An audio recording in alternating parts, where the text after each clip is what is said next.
बिस्मिल्लाहिर्रहमानिर्रहीम। नाज़रीन, T20 world cup चल रहा है और इस T20 वर्ल्ड कप के अंदर जो सबसे बड़ा टाकरा होना है वो इतवार को पाकिस्तान और इंडिया का होना है। अभी तक जितने भी मैचेस हुए हैं वो बड़े लो प्रोफाइल थे, लोगों ने भी इतना इंटरेस्ट नहीं लिया, इतने खबरों की भी जीनत नहीं बने। लेकिन पाकिस्तान और इंडिया का मैच स्टार्ट होने से पहले ही जो है एक बज़ इन द एयर होती है। खान साहब, मैं ना तो किसी पामिस्ट की राय लेके आया हूँ आज, ना किसी एस्ट्रोलॉजर की, ना किसी टैरो कार्ड रीडर की, लेकिन कुछ बहुत तगड़े बुक मेकर्स ने कुछ इंडिकेशंस दिए हैं और उसमें सबसे जो तगड़ा इंडिकेशन वो दे रहे हैं, जो last year T20 world cup के ऊपर भी उन्होंने बोला था, वो ये कि पाकिस्तान के चांस जीतने के ज़्यादा हैं और इंडिया के कम। खान साहब, क्या ये माजरा है, क्या सिलसिला है? इन दोस्तों के बारे में बताएंगे कुछ, ये क्या कह रहे हैं? इसमें एक बात का मैं ज़रा छोटा सा वो कर दूं कि थोड़ा सा ये होता है कि हमारी नज़रें, शौक एक अपनी जगह पे ज़रूर होता है, बिल्कुल बिल्कुल, लेकिन शौक के साथ अगर आंखें खुली हों तो हम बहुत सारी चीज़ें देख सकते हैं। यही बात, शौक में हमारी आंखें बंद होना शुरू हो जाती हैं, जज्बात में, शौक में। ये ऐसी चीज़ होती है कि मैं कई दफ़ा महसूस करता हूँ कि शौक बहुत था, पीक पे था शौक, लेकिन आंखें गालिबन बंद थी या कम खुली हुई थी। मैं चूँकि मैच फिक्सिंग और बुकियों की एक्सप्लोर करता रहता हूँ, उनकी वेबसाइट में घुसा होता हूँ। जी जी जी, वेबसाइट में भी घुसे होते हैं आप, उनमें भी घुसे होते हैं। बुकियों की वेबसाइट जो होती है ना, कौन सी वेबसाइट, जो कि इंग्लैंड के लीगल बुक मेकर हैं। बाकी इंडिया और पाकिस्तान और दुबई के बुक मेकर अपनी वेबसाइट कहाँ रखेंगे? नहीं, लेकिन वो खासा आप इतने पुराने इन्वेस्टिगेटिव जर्नलिस्ट हैं, आपके लिंक्स हैं। ये आपकी बात ऐसे है कि गपशप में आपकी एक्सेस होती है, जहाँ से आपको बहुत सारी चीज़ों का पता चलता है। अच्छा, ये जो आखिरी वर्ल्ड कप था जी, जिसमें पाकिस्तान ने इंडिया को हरा दिया था, एग्जैक्टली, ठीक है, यस। अब ये था कि मैं खुद हैरान हो गया कि मैंने कहा कि जो पाकिस्तानी बहुत ज़्यादा शौक में थे और उसने बाद पाकिस्तान ने बहुत ज़्यादा सेलिब्रेट किया, लेकिन पाकिस्तानियों की नज़र जो इंग्लैंड के बुक मेकर थे, बुकिए थे, उनकी वेबसाइट पे गई ही नहीं थी।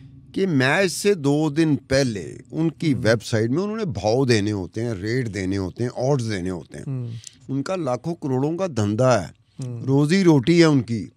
हम तो टीवी पे आएंगे, बात करेंगे, चले जाएंगे, हमें तकलीफ होगी, दुख होगा, लेकिन हमारी रोटी रोजी नहीं है।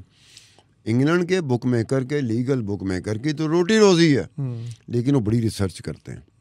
उन्होंने ये लिखा हुआ था, उनकी वेबसाइट पे लिखा हुआ था कि मैच शुरू होने से पहले, मैच शुरू होने से 2 दिन पहले, शुरू होने से पहले, मैच शुरू होने, पाकिस्तान इंडिया का मैच शुरू होने से 2 दिन पहले, बिल्कुल ठीक है, उन्होंने लिखा हुआ था, अपनी वेबसाइट पे लिखा था, जिसको कोई भी जाके चेक कर सकता है।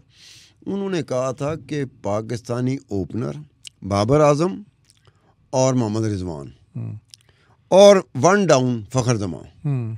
अब ये जो लीगल बुक मेकर है, उनकी वेबसाइट कह रही है, उन्होंने कहा ये 3 वो बैट्समैन हैं, वो पिछले काफ़ी अरसे का उन्होंने ट्रैक रिकॉर्ड बताया हुआ था कि इतने मैचेस हुए हैं और इन्होंने 70% से ज़्यादा स्कोर इन 3 प्लेयरों ने किया। और अगर इस मैच में ये 3 प्लेयर चल गए तो इंडिया हार जाएगा। ये जो लंदन के बुक मेकर्स हैं, उनकी वेबसाइट पे था, पहले 2 दिन पहले प्रेडिक्शन, 2 दिन पहले ही। वैसे खान साहब, अब हुआ क्या कि लंबे चौड़े मार्जिन से 10 विकेटों से जीते। बिल्कुल ऐसे ओपनिंग पार्टनरशिप ने स्कोर पूरा कर लिया। अब मैं हैरान था कि वो बुक मेकर्स की जो वेबसाइट होती है, वो जो हमारे खेलने वाले हैं, इवन सट्टेबाज जो है ना, उन्होंने नहीं देखा हुआ था कि उन्होंने फेवरेट इंडिया को जरूर किया हुआ था, लेकिन साथ ही प्रेडिक्शन दी थी कि अगर ये 3 खिलाड़ी खड़े हो गए ये जीत जाएंगे। खान साहब, इस बार उन्होंने, पिछली दफ़ा 3 खिलाड़ी थे, इस दफ़ा 5 खिलाड़ी के नाम ले रहे हैं और इंडियन टीम के ऊपर वो इंडिविजुअल्स का नाम ले रहे हैं। दे आर सेइंग कि यूनिटी फैक्टर बहुत जो है मिसिंग है और आपस में बहुत ज़्यादा इख्तलाफात है, कप्तानी से रिलेटेड और पर्सनल क्लैशेस बहुत ज़्यादा है, जो कि इनसाइड जो स्टोरीज है वो भी हैं, जो इंडियन जर्नलिस्टों को तो शायद पता हो, लेकिन ओवरऑल लोगों को इस तरह से पता नहीं है। तो खास अच्छा, इसमें एक बात है कि इंडिया वर्ल्ड कप जो हुआ था, 1 डे का वर्ल्ड कप, ये तो T20 वर्ल्ड कप हो रहा है, वो 1 डे वर्ल्ड कप हुआ था थ्रू आउट, फाइनल को छोड़ के। जी, ऐसे इंडिया गया, बिल्कुल ऐसे ही। बस मैं समझ लें कि जैसे इंडिया के इलेक्शन ने मुझे सरप्राइज़ दिया, तो इंडिया का फाइनल हारना 2024 का world cup, one day world cup का फाइनल हारना मेरे लिए सरप्राइज़ था। सही। कईयों के लिए सरप्राइज़ होगा कि यार इंडिया हार गया, और जिस तरीके से हारा है।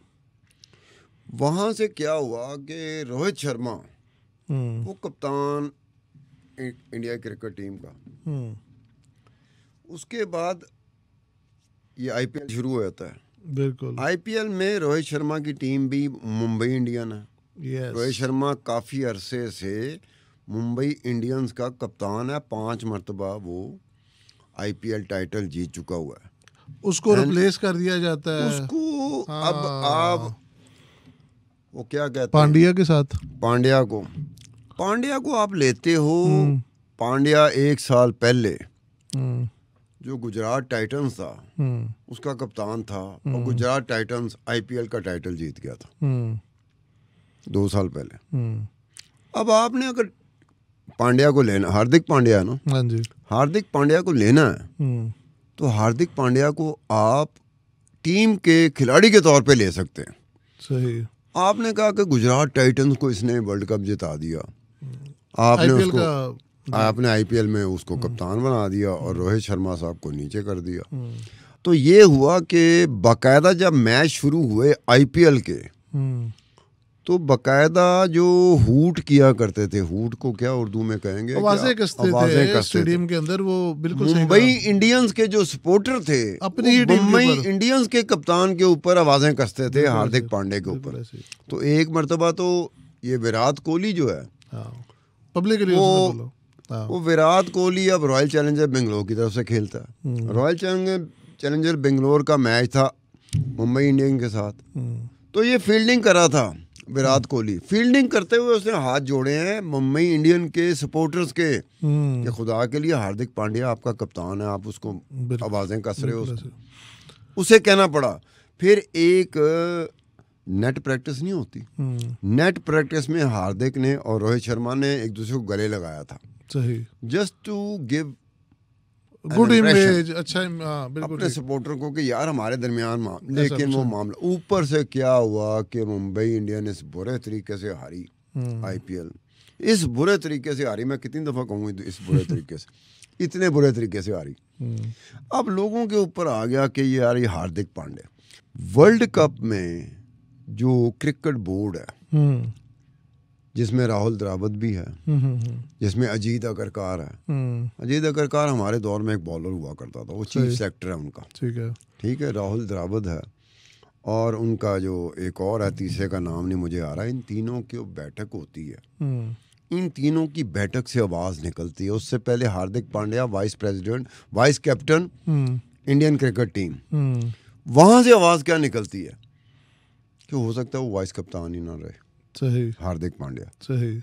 अब ये ट्रेजेडी इंडियन क्रिकेट टीम के साथ इंडिया में है, पाकिस्तानी क्रिकेट टीम के साथ इस तरह की ट्रेजेडी नहीं है। बिल्कुल ऐसे नहीं है बट वो लेवल नहीं है, वो लेवल नहीं है जो इंडियन क्रिकेट टीम के साथ है। नाज़रीन, मैं यहाँ पर कथा कलामी माफ खान साहब, नाज़रीन हमने जो आगाज़ किया था गुफ्तगू का वो ये था कि वर्ल्ड कप जब भी स्टार्ट होता है तो एक नेटवर्क, एक सिंडिकेट एक्टिव हो जाता है जो कि बुक मेकिंग का होता है।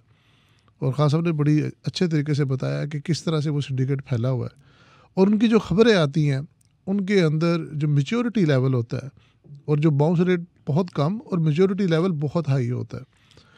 इस बार ये कहा जा रहा है उनकी तरफ से कि पाकिस्तान के जीतने के चांसेस ज़्यादा हैं, इंडियन टीम के जीतने के चांसेस कम हैं। एक इशू हार्दिक पांड्या का हमने आज डिस्कस किया, अगली एपिसोड में हम मज़ीद डिटेल्स आपके साथ शेयर करेंगे। और मैं रिक्वेस्ट करूंगा खान साहब से कि हमें और फर्दर डिग डाउन करके बताए, इन्वेस्टिगेट करके बताए कि उस अंडरवर्ल्ड के अंदर क्या चल रहा है। With that I thank you very much, see you in the next podcast.